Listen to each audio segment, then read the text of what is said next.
Hello, Riven mains and Yasuo mains alike. I am the Nightwing coming at you guys with a LEC playoffs round 2, or there's semifinals predictions. So after this, what is considered this round, there's going to be two more rounds left, and then the split's over.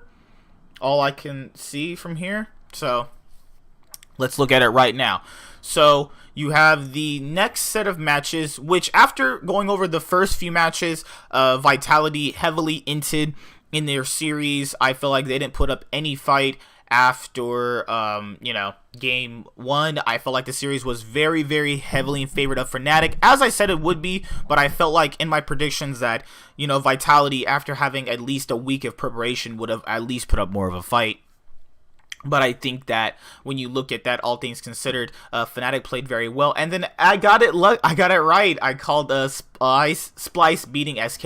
I feel like SK were one of those more teams to make it into playoffs that really, like, they had to fight for their playoff spot, but you had to go with the more consistent team in Spylce.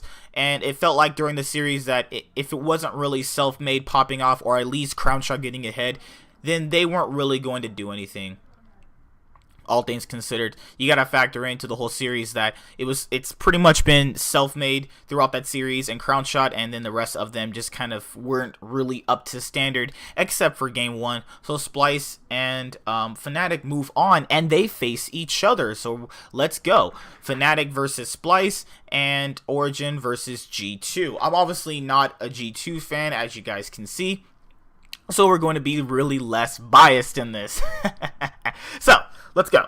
Alright, so you have Fnatic versus Spylce. So I feel like Fnatic during this split has finally figured out a identity they want to play, and an identity they want to go with while playing around the bot side, how they want to play around mid, how they want to play around top. How much ganks will Whipple receive in this series? Probably very minimal, considering that it's Spylce and they'll pretty much won't do anything early game wise, seeing how that's going to go. And then you have to kind of factor in how the teams want to play. Spylce have been kind of trying to really fix some early game issues, but they're really not playing for their early game. We did see that in the SK series that they were trying to play early game. It's just like against a better early game team, it really does kind of show how good their players are early game, except for like Xerxes. Xerxes and Humanoid have been honestly trying super hard to get them where they need to go.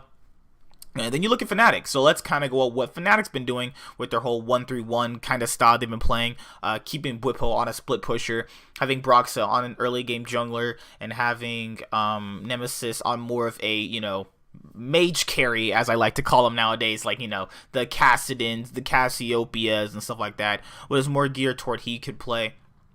And the fact of the matter is, comparing off what they did with Kayle, you can automatically count that Kayle is going to be a instant ban against them, which is going to give, the draft some leeway into Fnatic's side. Depends on what Fnatic's side, they're going to choose. I feel like Fnatic are stronger on the red side from what I've been seeing, but they have really shown a lot of promise on blue side as well. Splyce it's up and down, what other good side they're going to be on, but, I feel like Splyce is more cater toward that red side as well. So it's going to be a battle of side selection in my own personal opinion. And then you got to go down the lanes, as we always do on Inside for Nerds. So let's go with the top lane, Bwipo versus Vizicsacsi. I feel like Bwipo and Vizicsacsi have massively stepped up compared to their week 1 and week 2 forms that we currently see them in right now.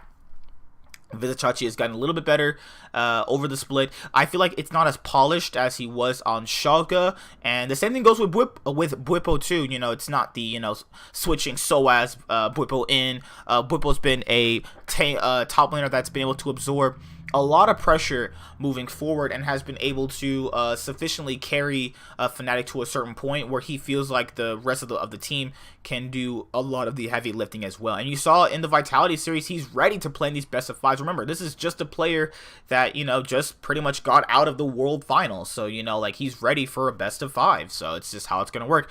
Vizicsacsi is no stranger to Fnatic beating him, as he was on Unicorns of Love ever so long ago, as they used to smack him around all the time. But Yeah, I feel like the top lane is pretty even with a slight edge towards Bwipo, in my own personal opinion. And then after that, I'll go with Vizicachi in that top lane. I feel like during a best of 5, we're gonna really see these top laners go for what they can go for as what they can, and then we're going to see how the series is going to pan out for the rest of the series as it moves forward, given the fact that it is something that we're going to have to see them kind of step up into, as we haven't really seen both of them needing to take on a sufficient carry role on the team. But I feel like now they need to take on a sufficient carry role in order to really get their teams where they need to go, as we've seen the top lane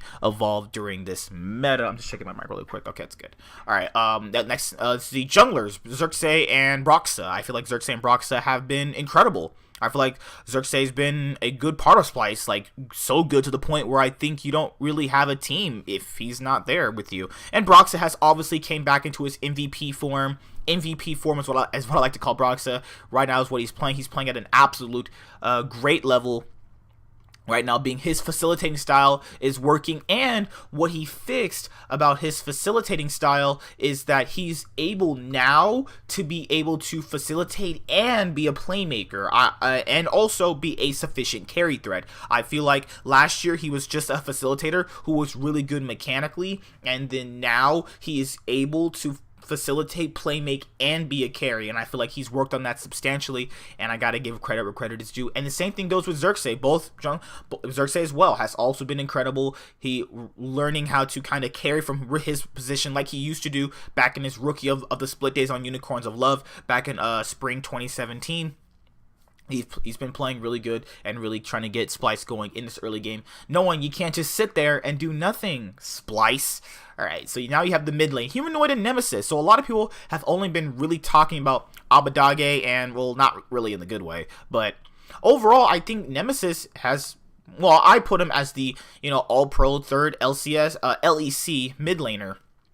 I feel like he was more consistent than Jizuke and also better at certain moments, and we even saw that in the last best of 5 series, so I'm glad I actually put him here. And I also think if Nemesis wasn't on Fnatic and Fnatic had a different mid laner that wasn't really that impactful, I might have actually put Humanoid as that third mid laner, because he's been absolutely doing a tremendous work with this team, having a sufficient solid mid laner.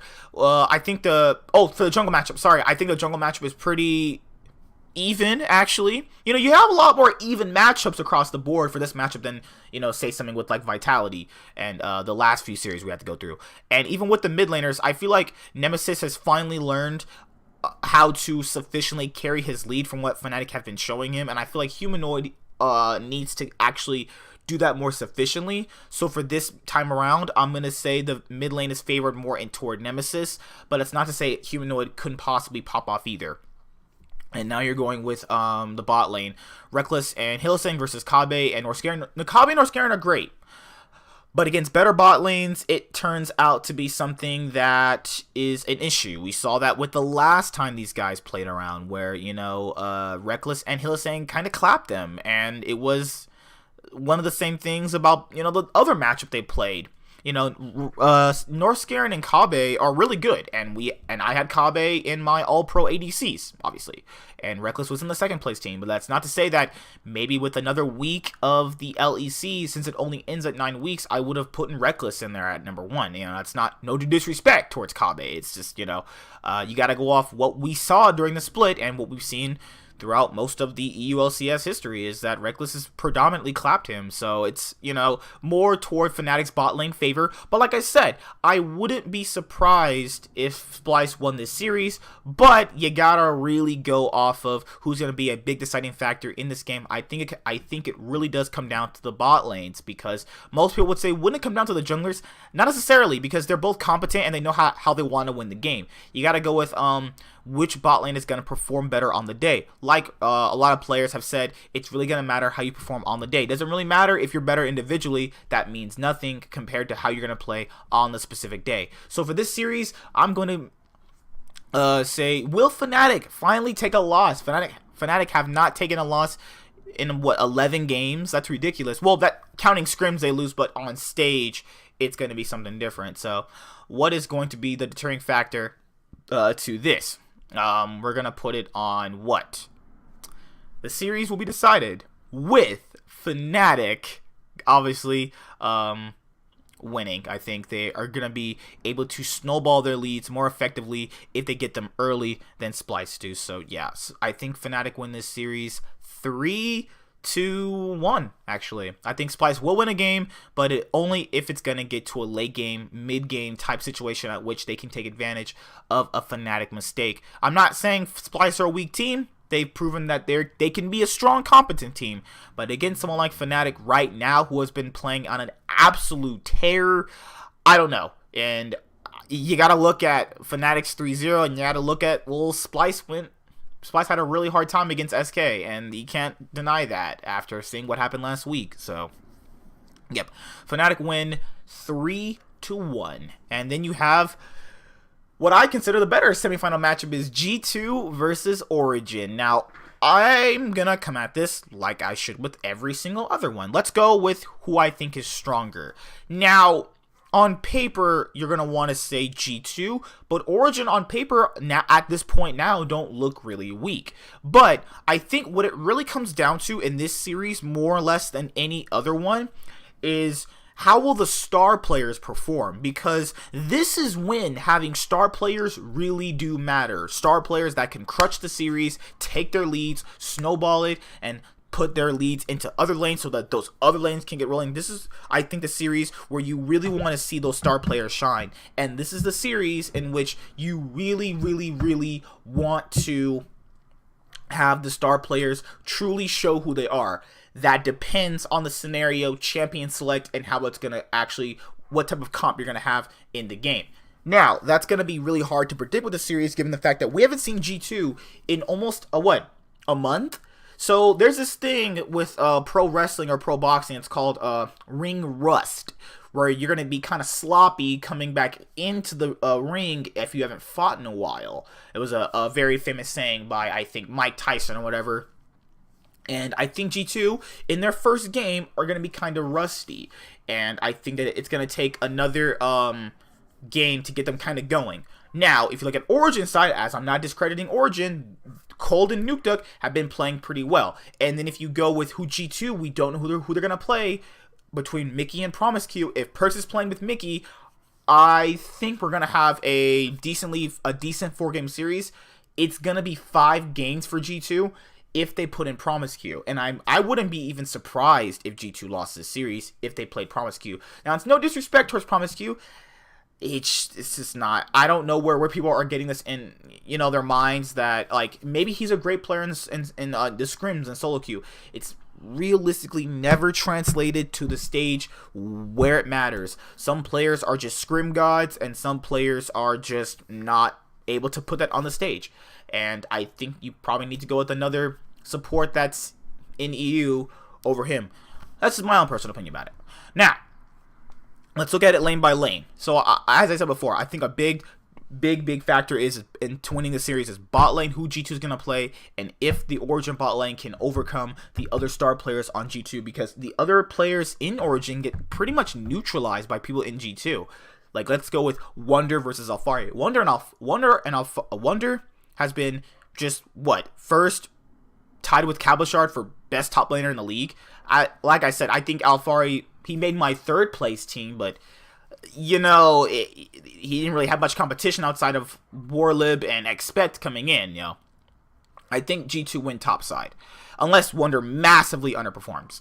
Then, you have the junglers. You have Jankos and, who's it, Cold?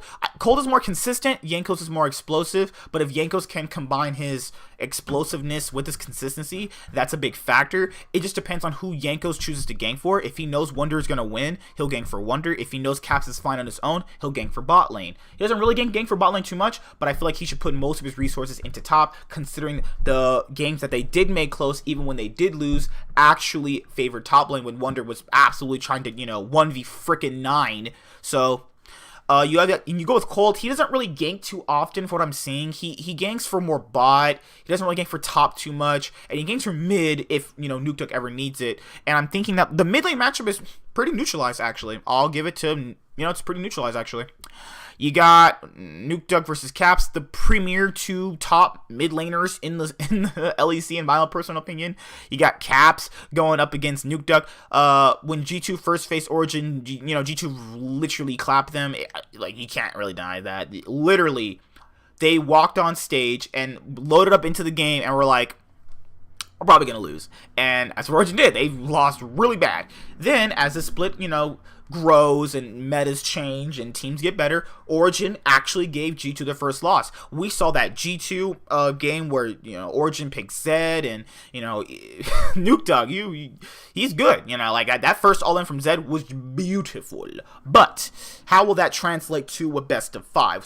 So obviously through Caps and Nukeduck both have played the most champions during the split. You have Nukeduck playing 14, I believe, and you have Caps playing 12 different champions. So both of them have diverse champion pools. They're both flexible. It just depends on, if you do choose to put them on something flexible, which one is going to be the player that's going to really give you what you want consistently. I think Nukeduck is the more consistent factor, and in the best of 5 you want that. I like Caps. I think he's tremendous, but in the best of 5 you gotta have that consistency, and you really gotta drive that home. I'm not denying Caps could actually beat him. I'm not denying that Nukeduck could beat him, because that's what we've seen during the split.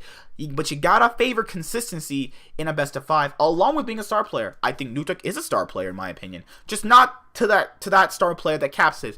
So for the mid lane, I'm gonna give it to Origen at this current point in time. And then what else am I gonna say? The bot lane. The bot lane is, we don't know. Patrick and Mithy versus Perks and who else? So let's just compare it to both people. If Perks is playing with Promise Q, they're going to have a really hard time in lane. We know that. We already saw what we're going to see in a best of 1. It's not changing in a best of 5 because people keep forgetting we've seen Promise Q in a best of 5 before. His first one was last year on H2K in spring 2017 when they faced against Vitality.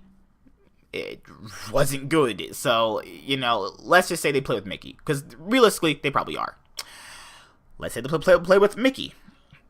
I feel like the bot lanes will go even. I don't feel like Patrick is the person that's going to dominate lane. I feel like Mithy is going to be more focused on roaming, and I feel like that it's going to be something that the bot lanes are going to have to be forced to figure out during the series about, okay, what are we going to play that's going to be either safe, carry-oriented, or late-game-oriented. And I feel like a team like G2 is going to try and favor both styles. They're going to try and favor their mid and top toward a more early game focused threat, while giving their bot lane something safe to carry on. And I feel like Origen will take advantage of that at certain moments, but I don't feel like Origen's bot lane is sufficiently ready enough to do what a bot lane like Reckless and Hillsing are ready to do right now, or a bot lane like Kabe and Norscarin. So for right now, even though it looks kind of odd that I'm going to say this, I'm going to say it's G2 favored toward that bot lane, because you got to factor in having these better players in the bot lane, even though they're probably going to do literally almost the exact same thing. And Perks can play mid laners in the bot lane if that is still the meta actually currently moving into the playoff series. So who am I going to say is going to win Origen versus G2? And it doesn't really matter whoever wins out of the series. You know why? Because they get another round to play. That's how it actually works. You get another round. So I'm going to say G2 win this. I think that having the star players in Wonder, Caps, and Yankos are going to be really, really something. I think you're really going to see in the series why having star players is going to show you why people pick star players, obviously, before a season starts. Because having these players means that you're going to have stronger performances, and they're going to absolutely be on a tear at certain points. And from what we've seen, they all like, it's not like a thing where they don't really see the game the same way. They like each other. They all play together. They all like each other. They're all, having fun. Origen side, I wouldn't be surprised if Origen won, but it's going to be on Origen's back to be competent enough to hold off G2's early game aggression and holding off all their star players. So we'll see how the series goes. But I think G2 win this series I'm going to say 3-1. I'm going to say 3-1. 3-1 Fnatic and 3-1 G2. I think these guys are going to the finals. So I'll see you guys later. Leave your opinions in the comment section below. Like, comment, subscribe. Most of all, enjoy. The Nightwing signing out. I'll see you guys later. Bye. Have a good day.